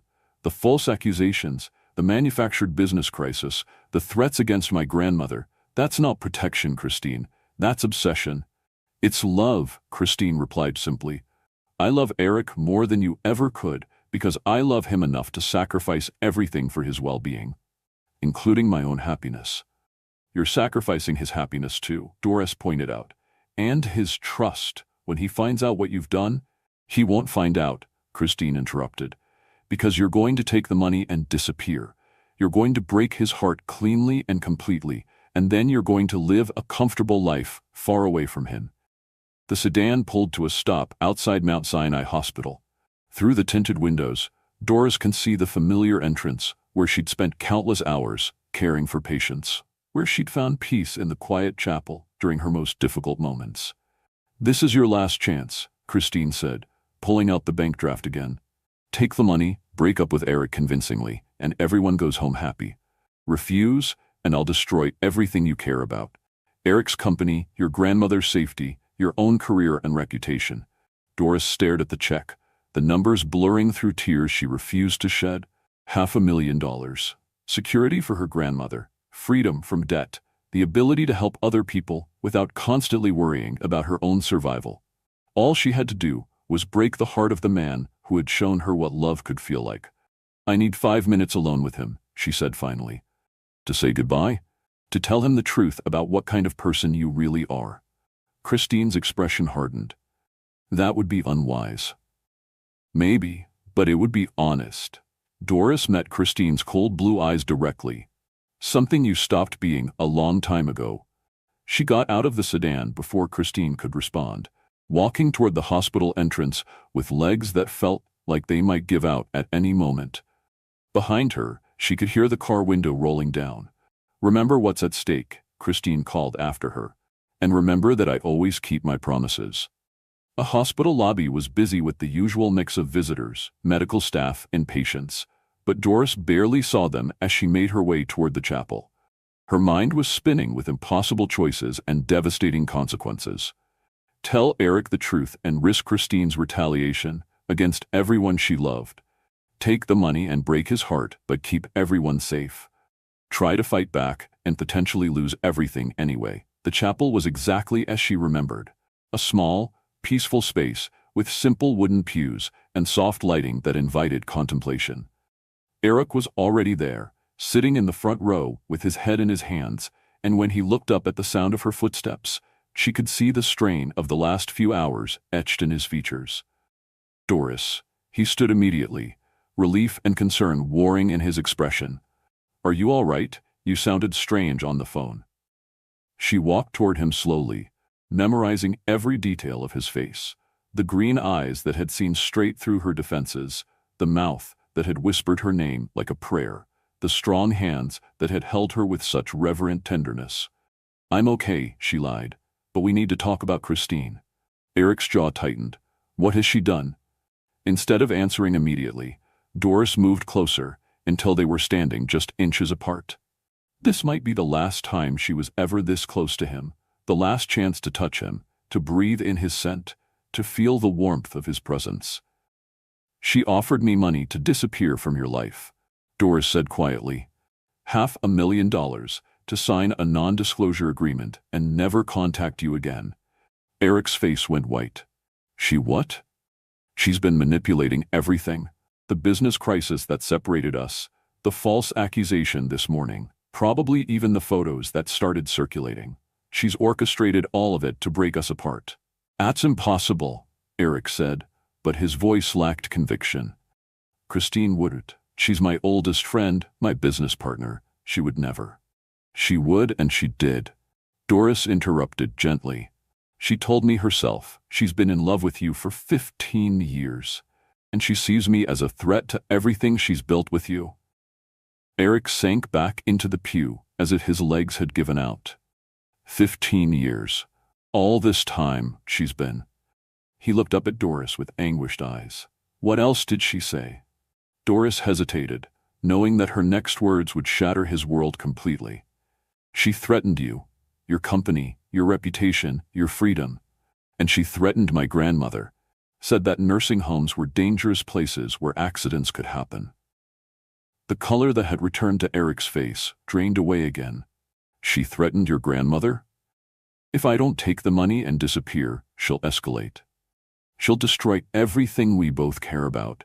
Doris's voice cracked slightly. She's not the person you think she is, Eric. She's dangerous.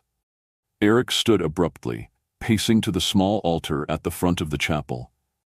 15 years.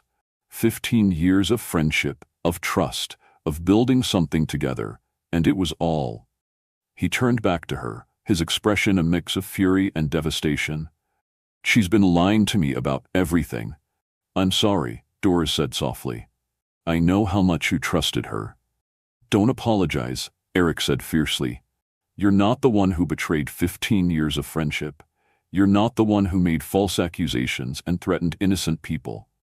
He moved back toward her, his eyes blazing with determination. We'll fight this together. I'll expose what she's done. I'll make sure she can't hurt you or your grandmother or anyone else. Eric, no. Doris backed away from him, her heart breaking with every word. You don't understand. She has too much power, too many connections. She could destroy your company, ruin your reputation, maybe even put you in prison with the right false accusations. I don't care, Eric said desperately. I won't let her win. I won't let her force you out of my life through threats and manipulation. And I won't let her destroy everything you've worked for, Doris replied, or hurt my grandmother because of my selfishness. She reached into her purse and pulled out the bank draft Christine had given her, holding it between them like a barrier. This money could change everything for me, she said quietly. It could give my grandmother the best care possible, pay off my debts, free me from financial stress for the first time in my adult life. Doris, don't, Eric said, reading the decision in her eyes. Don't let her win. Sometimes the most loving thing you can do is walk away, Doris said, echoing her words from the hotel room. Sometimes protecting the people you care about means sacrificing your own happiness. I won't accept that, Eric said fiercely. There has to be another way. There isn't, Doris replied, tears finally spilling over. Not one that doesn't risk everything and everyone we care about. She stood on her tiptoes and kissed him one last time, pouring all her love and regret and desperate longing into the contact. When she pulled away, Eric's eyes were bright with unshed tears. "I love you," she whispered. "That's why I have to do this." Before Eric could respond, before he could try to stop her or change her mind, Doris turned and walked toward the chapel exit. Each step felt like dying, but she forced herself to keep moving. She was almost to the door when Eric's voice stopped her. "Doris, wait." She turned back to find him standing in the aisle, his phone in his hand and an expression of terrible realization on his face. "Christine just sent me a text," he said, his voice hollow. "She wants to meet me at the office in an hour. She says she has proof that you're not who you claim to be, that you've been lying to me from the beginning." The final manipulation. The last twist of the knife, designed to make Eric doubt everything they'd shared together. "What kind of proof?" Doris asked, though she was terrified to hear the answer. Eric's eyes met hers across the chapel, and in them she saw the last of his innocence dying. "She says you're not really a nurse. She says your entire identity is fabricated, and she has documentation to prove it." The accusation hit Doris like a physical blow. "That's impossible," Doris said firmly. "Eric, I've been a nurse at Mount Sinai for 4 years. You can verify my employment, my license, my entire professional history." "I know," Eric replied, though uncertainty flickered in his eyes. "But Christine says she has documentation that proves otherwise. Medical records, background checks, evidence that you've been lying about fundamental aspects of your identity. She's trying to make you doubt everything we've shared," Doris said desperately.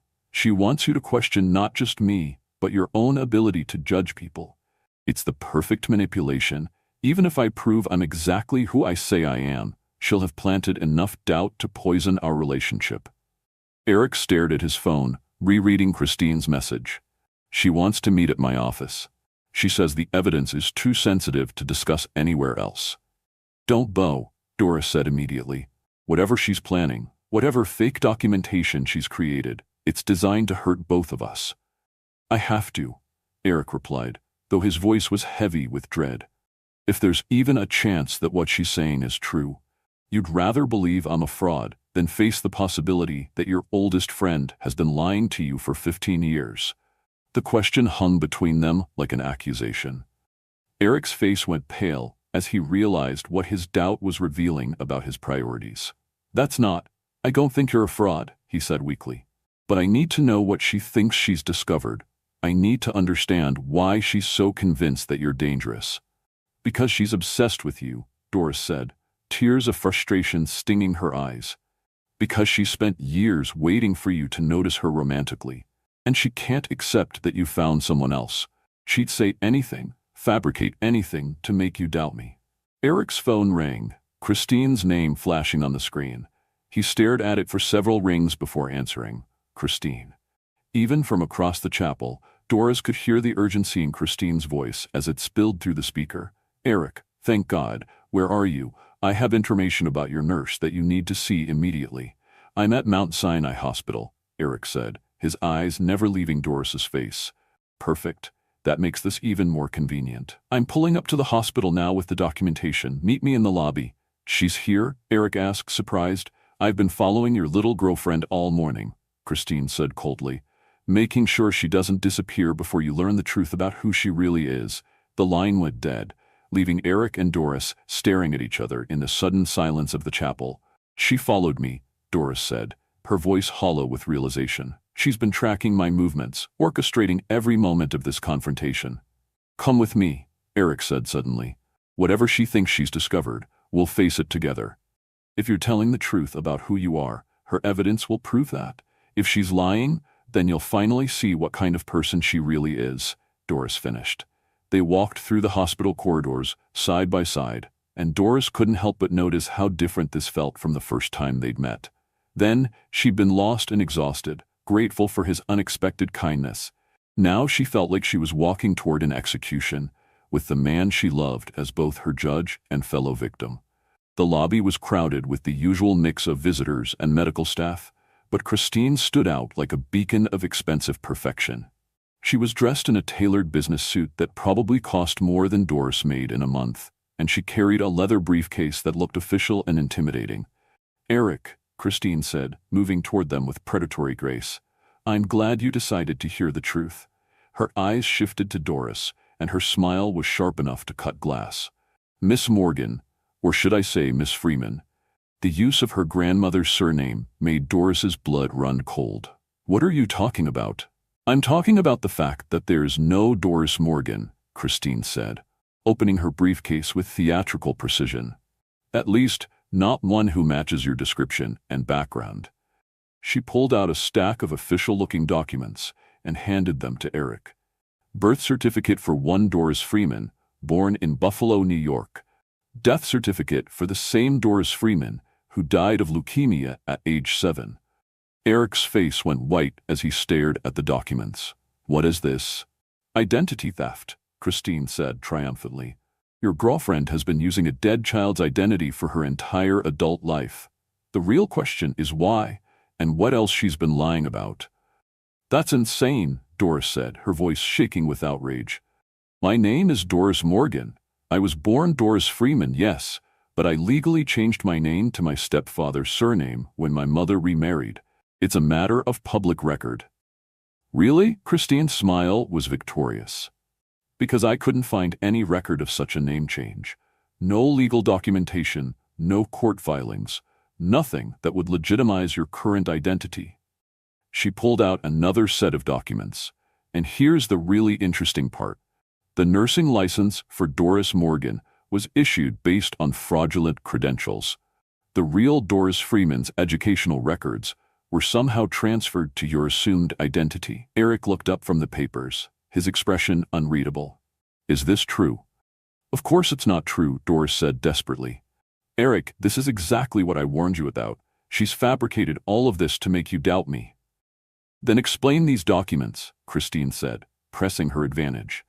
"Explain how a dead child's identity came to be associated with your nursing career."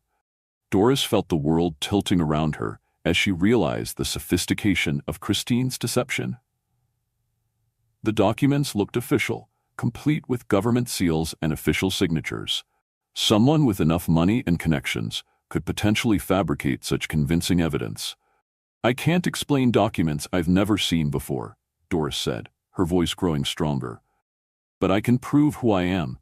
My colleagues know me. My patients know me. My nursing supervisor has worked with me for 4 years." "Colleagues who know you as Doris Morgan," Christine pointed out. "The fraudulent identity. The question is, who are you really?" "I'm exactly who I've always said I am," Doris replied firmly. "A nurse from Queens who works at Mount Sinai Hospital, who cares for her grandmother in a nursing home, who met Eric by accident and fell in love with him despite every rational reason not to." She turned to Eric, who was still staring at the documents with a very expression of growing confusion and doubt.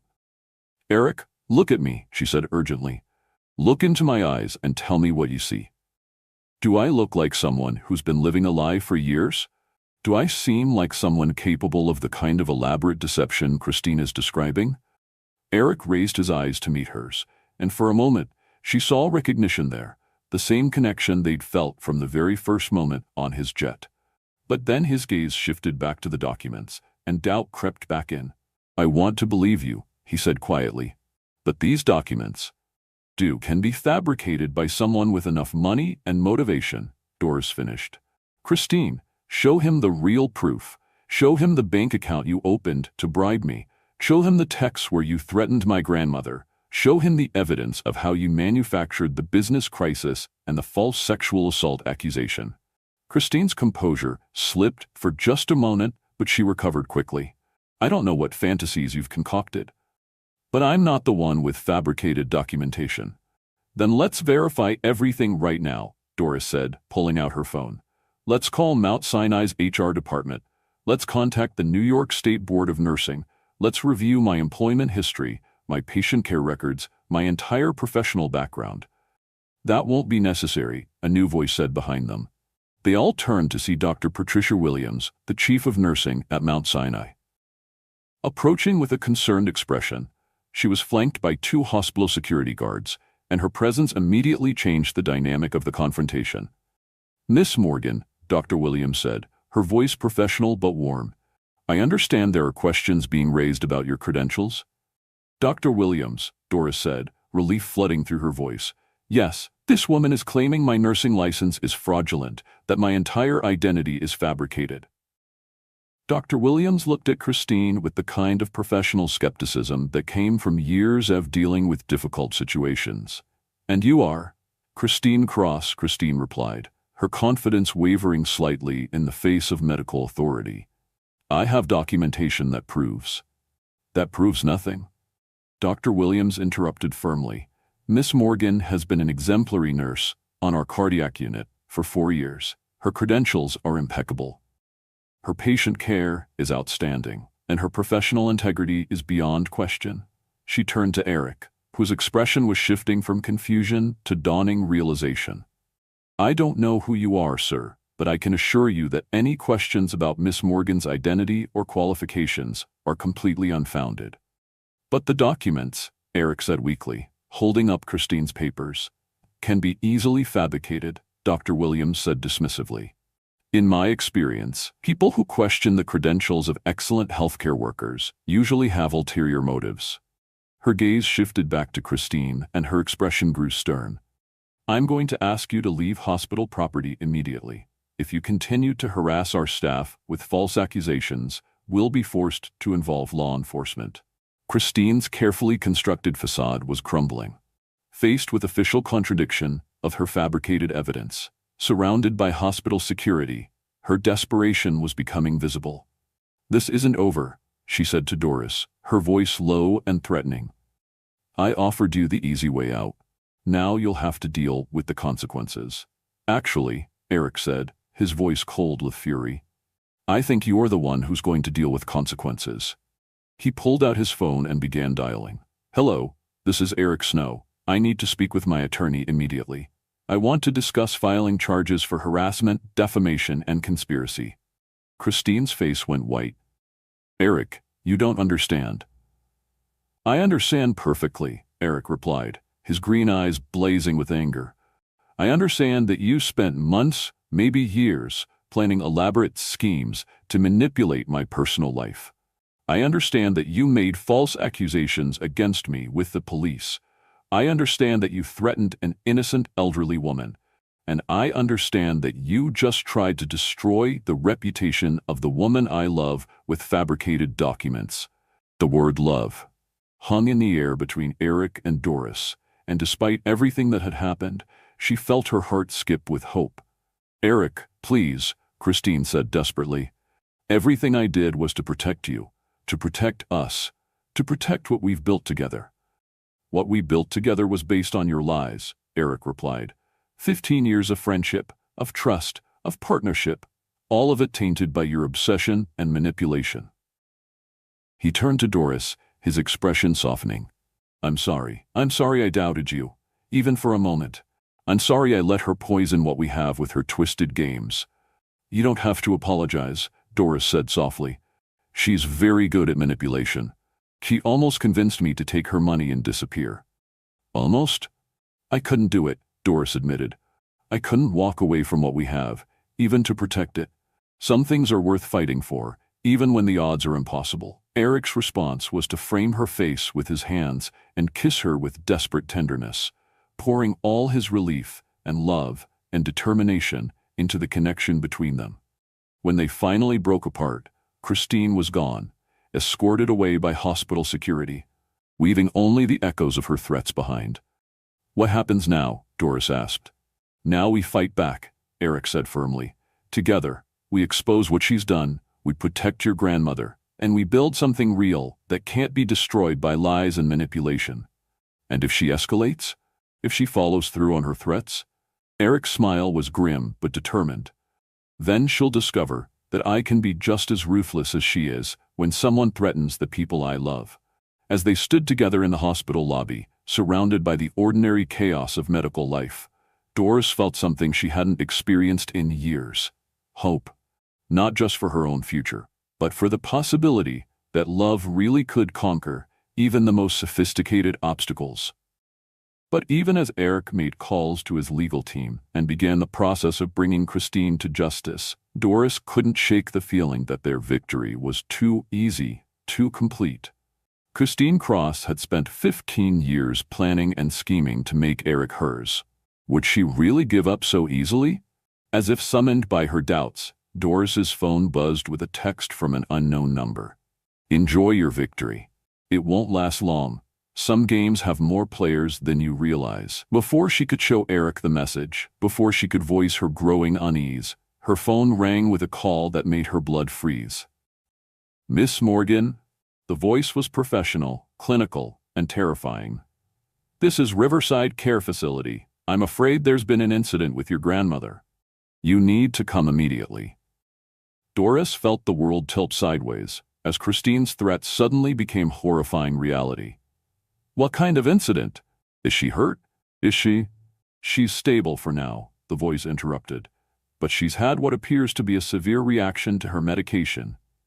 We've called 911, and she's being transported to Mount Sinai Emergency. You should meet us there." The phone slipped from Doris's numb fingers, and Eric caught it before it could hit the floor. "What's wrong?" he asked. But one look at her face told him everything he needed to know. "My grandmother," Doris whispered. "Something's happened to her. They're bringing her here to the ER." Eric's expression went dark with understanding. "Christine, she said nursing homes were dangerous places," Doris said, her voice breaking. "She said accidents could happen." "Oh God, Eric, what if—" "Don't," Eric said firmly, taking her hands in his. "Don't blame yourself for her actions. If Christine has done something to hurt your grandmother, that's on her, not on you." They rushed toward the emergency department, Eric making phone calls as they walked. "I want a private room for Laura Freeman," he was saying into his phone. "The best doctors, around-the-clock nursing care, whatever she needs. Money is no object." "Eric, you don't have to—" "Yes, I do," he interrupted. "If Christine caused this, then it's my responsibility too. My failure to see what she really was put your grandmother in danger." The emergency department was controlled chaos, but Eric's name and obvious wealth cut through the usual bureaucracy like a sword. Within minutes, they were being escorted to a private area where doctors were preparing to receive Laura Freeman. "What can you tell us about her condition?" Eric asked the attending physician, Dr. Clara Penn. "Based on the paramedics' report, she appears to have had an adverse reaction to her cardiac medication," Dr. Penn explained. "Her heart rate became dangerously irregular, and she lost consciousness. The nursing home staff found her collapsed in her room." "Adverse reaction?" Doris asked, her nursing training kicking in despite her emotional distress. "She's been on the same cardiac medications for over a year with no problems. What could have changed?" "That's what we need to determine," Dr. Penn replied. "We'll need to run comprehensive blood work, review her recent medical history, and analyze exactly what medications she received today." The ambulance arrived with sirens wailing, and Doris felt her heart stop as she saw her grandmother being wheeled in on a gurney. Laura Freeman looked so small and fragile, her usually vibrant face pale and drawn, oxygen mask covering her nose and mouth. "Grandma," Doris whispered, taking her grandmother's hand as the paramedics transferred her to the hospital bed. Laura's eyes fluttered open at the sound of her granddaughter's voice. Despite the oxygen mask and obvious distress, her gaze was alert and angry rather than confused. "Doris," she managed to say, her voice muffled but clear. The new nurse, something wrong." "What about the nurse, Grandma?" Doris asked urgently. "Gave me different pills, said doctor, changed prescription."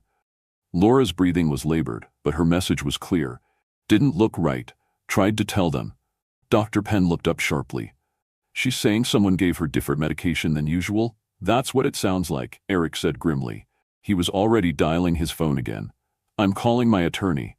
If someone deliberately altered her medication to cause this reaction, it would be attempted murder," Dr. Penn finished. "We need to contact hospital security and potentially the police." As the medical team worked to stabilize Laura's condition, Doris found herself caught between two worlds, her professional knowledge as a nurse, telling her exactly how serious her grandmother's condition was, and her personal terror as a granddaughter watching the most important person in her life fight for her life. "The blood work will tell us exactly what she was given," Dr. Penn said after reviewing Laura's initial test results. "But preliminary indicators suggest she received approximately 3 times her normal dosage of digitalis. That level could easily cause the cardiac irregularities we're seeing." 3 times her normal dose? Doris felt sick. That's not a mistake. That's intentional overdose. Eric's phone rang, and he answered it immediately. "Yes? What do you mean she's not there? How is that possible? Find her, now." He hung up and turned to Doris with grim news. "Christine's not at her office. Her assistant says she left an hour ago and canceled all her afternoon appointments. Her phone is going straight to voicemail." "She's running," Doris said. "She knows we'll connect her to this." "Not if I find her first," Eric replied, his voice deadly calm. "Sir," Dr. Penn interrupted, "I need to ask both of you to step back and let us work. Mrs. Freeman's condition is serious, and we need to focus on treating the digitalis toxicity." As they watched the medical team work to save Laura's life, Doris felt a rage building inside her that she'd never experienced before. This wasn't just about her anymore, or even about her relationship with Eric. This was about an innocent elderly woman who had done nothing except raise her granddaughter with love and sacrifice. "I'm going to destroy her," Doris said quietly, her voice carrying a conviction that made Eric look at her sharply. "We're going to destroy her," he corrected. "Together." 2 hours later, Dr. Penn emerged from Laura's room with cautiously optimistic news. "We've managed to stabilize her cardiac rhythm, and the activated charcoal is helping to absorb the excess digitalis from her system. She's not out of danger yet, but her condition is improving." "Can I see her?" Doris asked. "Of course, but she's very weak, so keep the visit brief." Laura Freeman looked incredibly frail, surrounded by monitors and medical equipment, but her eyes were clear and determined when Doris entered the room. "My sweet girl," Laura whispered, reaching for Doris's hand, "don't look so worried. It'll take more than some crazy woman's pills to keep me down." "Grandma, I'm so sorry," Doris said, tears flowing freely. "This is my fault. If I hadn't gotten involved with Eric, if I hadn't—" "Stop that, right now," Laura interrupted with surprising strength. "You didn't put those pills in my medicine cup. You didn't try to hurt an old woman to get what you wanted. That was someone else's choice, someone else's evil." But nothing," Laura said firmly. "You found love, real love. And someone else tried to destroy it out of jealousy and selfishness. Don't you dare let her win by blaming yourself." Through the room's window, Doris could see Eric speaking urgently with several people in expensive suits, presumably his lawyers and potentially law enforcement. His face was set in lines of determined fury, and she realized that Christine had made a critical error in targeting Laura Freeman. Eric Snow might forgive attacks against himself or his business, but threatening an innocent elderly woman had unleashed something in him that Christine clearly hadn't anticipated. "He loves you," Laura observed, following Doris's gaze. "That man loves you enough to move heaven and earth to protect our family." "I love him too," Doris admitted. "More than I thought it was possible to love someone." "Then fight for it," Laura said simply. "Fight for him. Fight for your happiness. Fight for the life you deserve. Don't let some twisted woman take that away from you." A knock on the door interrupted them, and Eric entered with a man in a police uniform. "Mrs. Freeman," Eric said gently, "this is Detective Rodriguez. He'd like to ask you a few questions about what happened at the nursing home, if you're feeling up to it." "I'm feeling up to sending that woman to prison," Laura replied with surprising vehemence. Detective Rodriguez smiled, despite the seriousness of the situation. "That's exactly what we're hoping to accomplish, ma'am." Laura's testimony was clear and devastating. A woman matching Christine's description had arrived at Riverside Care Facility, claiming to be a pharmaceutical consultant conducting a medication review. She had specifically requested to observe Laura's medication administration, and had insisted on handling the pills herself. She said she was making sure the dosages were correct, Laura explained. But when I saw the pills, they looked different. More of them, different color. When I tried to tell the staff nurse, the consultant said the doctor had ordered changes, and I was just confused. Did she give you a name? Detective Rodriguez asked. Christine something, Laura replied. Said she was there on behalf of my granddaughter's boyfriend's company, that they were reviewing care for all family members. Eric's jaw tightened. She used my name to gain access. We've already contacted the nursing home, Detective Rodriguez said. They're reviewing their security footage and checking their visitor logs. If this woman posed as a medical professional to gain access to residents, that's several felonies right there. As they spoke, Eric's phone buzzed with a message. He glanced at it, and his expression went dark. What is it? Doris asked. A text from Christine, Eric replied grimly. She wants to meet. Says she has a proposition that will end all of this. Detective Rodriguez looked up sharply. Don't respond. We need to. She says if I don't meet her alone, she has other ways to hurt the people I care about. Eric continued reading. She's at the aviation hangar where my jet is stored. That's obviously a trap, Doris said immediately. Of course it is, Eric agreed. But it's also our chance to end this once and for all. You're not going alone, Detective Rodriguez said firmly. Actually, Eric said, a plan clearly forming in his mind. I think I am. But not without backup you won't be able to see. He turned to Doris, taking her hands in his. I need you to stay here with your grandmother. Keep her safe, and if something goes wrong. Nothing is going wrong, Doris interrupted fiercely. Because you're not going to do anything stupid or heroic. You're going to be smart and careful and come back to me. I promise. Eric said, sealing the vow with a kiss that tasted like determination and hope.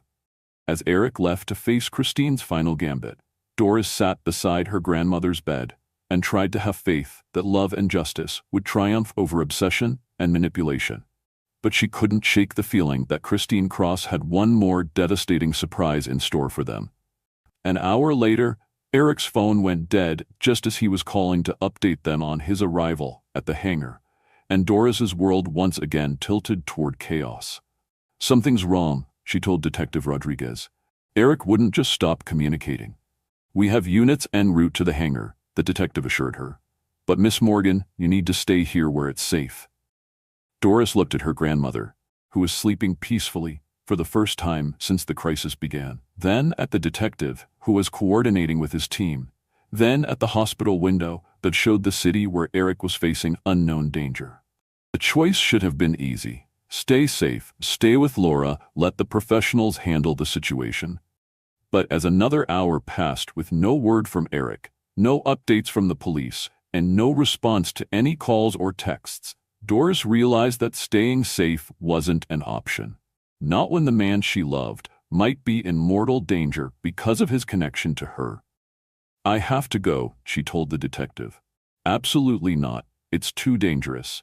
Then it's too dangerous for Eric to be facing alone, Doris replied, grabbing her jacket.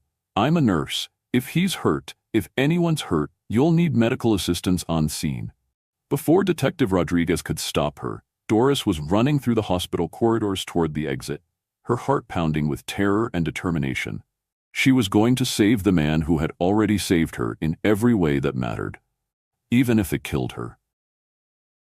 The taxi ride to the aviation facility felt endless. When she arrived, the hangar complex looked deceptively peaceful. No police cars, no signs of confrontation. Eric's hangar was slightly ajar, with light spilling from the opening. She pushed the door open cautiously. The massive space felt hollow and threatening. Eric's jet was gone, weaving stark lighting, casting harsh shadows. Eric, she called out. He can't hear you, Christine's voice replied from the shadows. Christine emerged looking disheveled and desperate. Her perfect composure finally cracked. Her eyes were bright with madness, and she held a small medical injector. Where is he? Doris demanded. Safe, for now. Christine's smile was predatory. The same medication I gave your grandmother. Digitalis, fatal in larger amounts. You're insane. I'm practical. Eric is unconscious, but alive. He'll remain that way as long as you cooperate. What do you want? For you to disappear, permanently. She held up the injector. The police will find a tragic murder-suicide. Eric, driven to despair by discovering your fraudulent identity, killed you and then himself. The casual discussion of their deaths made Doris's blood run cold. Where is Eric? In the office. He came expecting to reason with me. I offered him coffee, and the digitalis worked faster than expected. Doris felt sick imagining Eric's betrayal as his friend poisoned him. Christine moved closer with the injector raised. In desperation, Doris grabbed a wrench from a workbench and swung it at Christine's hand. The injector flew across the floor as Christine cried out, then launched herself at Doris with desperate fury. They fell to the concrete, Christine clawing and striking, while screaming, "You ruined everything, he was mine." As they struggled for the injector, Doris heard Eric's voice, weak but determined. "Doris, where are you?" "Here," she yelled back. "Eric, be careful." Christine's hand closed around the injector and pressed it against Doris's arm. The needle pierced her skin, and Doris felt a sharp burning sensation as some of the medication entered her bloodstream. But before Christine could deliver the full dose, Eric appeared in the doorway, moving unsteadily but with purpose.